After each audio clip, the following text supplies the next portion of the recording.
So perhaps the most significant involvement of foreign powers in the Iran-Iraq War came towards the end, during the final episodes of the Tanker Wars. So as the Tanker Wars picked back up in late 1986, 1987, one of the tankers that continued to get attacked were Kuwaiti tankers.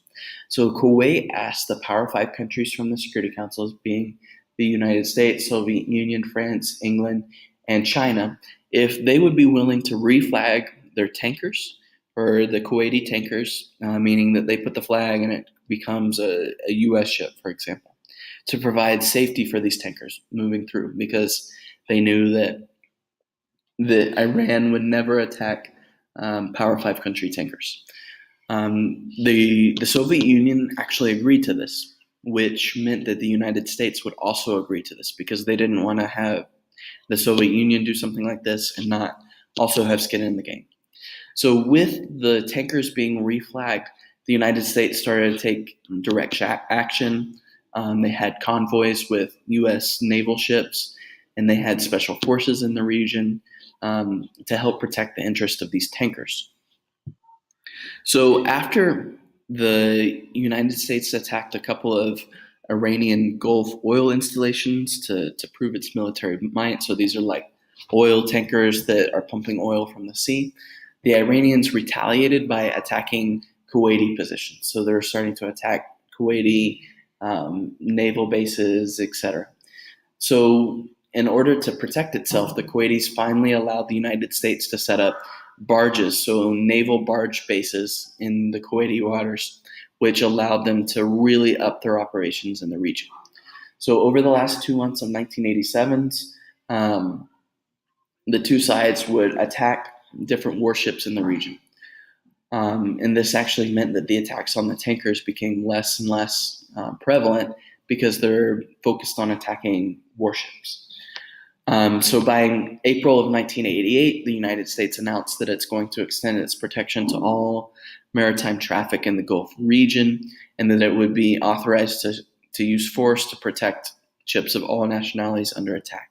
So this basically means that any ship that was Iranian in nature, they had the ability to attack. So this would lead to one of the most significant incidents of the war that kind of led to its end, is that the U.S. had its newest ship in the region, the USS Vincennes, and it was kind of attacked by some Pasdaran gunboats, so these Iranian gunboats. And in the heat of the battle of attacking and giving chase to these gunboats, it went into Iranian waters, which put it directly in the flight path of Iran Air Flight 655, which was flying from Tehran to Dubai. So within all the confusion, this airplane that's going over this brand new ship, it's picked up on the radar, and in the confusion of everything and not knowing where they were, the U.S. officers on board, they fired at the aircraft, and it killed all 290 people who were on board the Iran Air Flight 655. So at this point, although there weren't really any retaliations for the attack, it was pretty clear to the Iranians that they were fighting the United States and Iraq at the same time, and they just could not do this. So this was kind of one of the few instances of foreign powers having their military directly involved, but this is one of the key incidents that ends the war. So a month later, the two sides, they finally agree to a UN Security Council Resolution 598. This is a ceasefire, and by August of 1988, the ceasefire is official, and there's a UN-mandated peacekeeping force along the ceasefire lines, which is essentially what the border was before the war started. So you see countries from all over the world trying to end the war and have a peacekeeping force along the ceasefire line. So that's the foreign powers, and that's kind of the gist of that.